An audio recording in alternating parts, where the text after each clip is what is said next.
3 rakaat kedua ternyata itu kapal muter.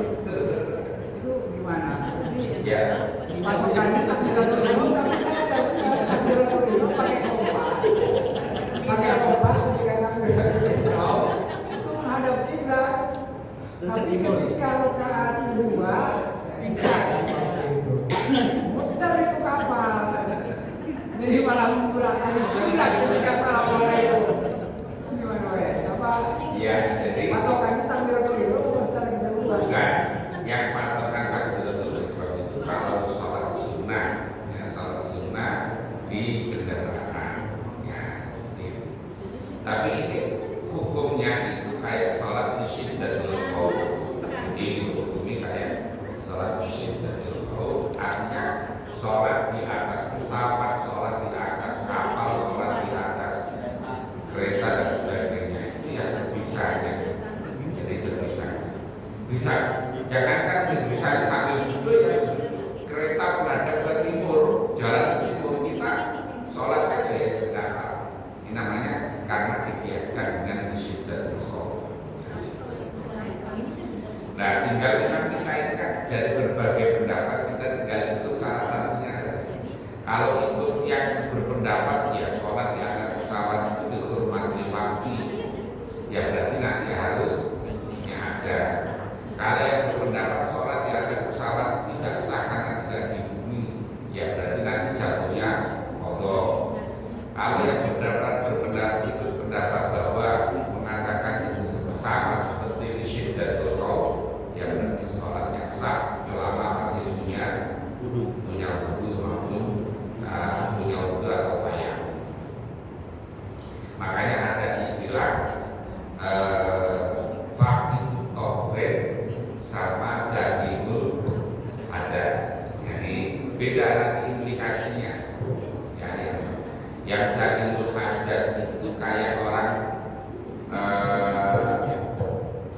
beser atau kalau perempuan itu istilhadah. Nah, itu dagingul hadas. Ya, tata caranya adalah wudunya itu harus sudah masuk waktu dan hanya dipakai sekali. Jadi ini yang bagi ibu-ibu yang biasa ada kadang-kadang karena stres kemudian jadinya istilhadah, maka harus masuk waktu dulu, namanya waktu asar. Sudah dengan adzan membersihkan diri dulu, nanti membalut wudu sholat. Nah, nanti asar begitu lagi. Asar maghrib ya, berarti asar. Maghrib juga begitu. Jadi setiap waktu masuk waktu membersihkan diri, wudu, kemudian sholat. Isya begitu, subuh begitu. Nah, sama dengan umpamanya ada laki-laki beser, sama saja. Beser itu bentar keluar sama. Jadi wudunya harus sudah masuk dibersihkan dulu, kemudian pakai pempes gitu ya, atau apa gitu. Kemudian wudu, sholat tiap waktu.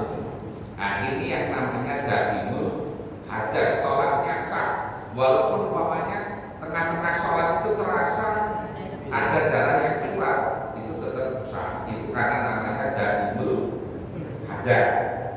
Nah, beda dengan faqihut tauhid itu orang yang tidak bisa wudu dan tidak bisa tayamum. Orang itu jadinya sholatnya lihurmati waktu, nanti ada. Nah, jadi kalau ada orang kayak tadi, orang sakit yang sudah jadi kembang balik katanya orang Betawi itu. Nah, dia yang tidak bisa apa-apa, ya sholat sebisanya. Namanya sholat lihurmati waktu.